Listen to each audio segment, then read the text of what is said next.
নমস্কার। বর্তমান একটা খুব কঠোর পরিস্থিতির মধ্যে দিয়ে আমরা সবাই যাচ্ছি। আশা করি সবাই জানেন, সবাই সেটাতে শোকাহত। সেই বিষয়টা খুব সেন্সিটিভ এবং সেটা নিয়ে কিছু লিখেছি। তাই সবার সাথে একটু শেয়ার করে নিতে চাইছি। যদি ভালো লাগে জানাবেন, না ভালো লাগলে তাও জানাবেন।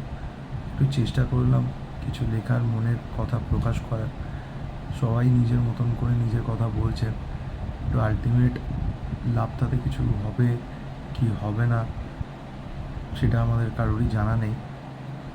সবাই সবার মতন করে লড়ছে, তো হয়তো এই লড়াইয়ে একটু সাহায্য করার ইচ্ছা হলো, তার জন্য এটা লিখলাম। তো বর্তমান তো এখন সবথেকে বিষয়টা হচ্ছে মেনলি নারীকে নিয়ে।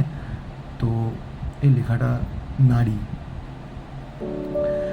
নারী তুমিই শক্তি, তুমিই জোর, সবকটা দিন রাত সব তোমার হোক।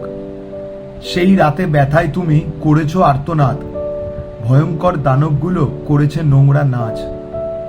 সিসিটিভির দোহাই দিয়ে প্রশাসন রেহাইয়ের পথে, আর তুমি ফুলের মতো জীবন ছেড়ে মুক্তির পথে। করেছো অনেক লড়াই, করেছো শক্তি প্রয়োগ, দুঃস্বপ্নের রাত কেটে নতুন ভোর তোমার হোক। নারী তুমিই জন্ম, তুমিই ধ্বংস, তুমি জগতের আলো। তবুও বারবার তোমার গায়ে লাগছে আধার রাতের কালো। এই প্রশাসন, এই আইন, বোবা টেলিফোন, এই জঘন্য অপরাধের বিচার নেই এখন। জমায়েত আন্দোলন চলছে এক সময় অবধি, তারপর সব ঠান্ডা, সামনে স্বীকারোক্তি। কি হবে তাতে? এই অপরাধ বন্ধ চিরকালের মতো? বদল হোক, বদল চাই, এমন দেশের আইন আছে যত।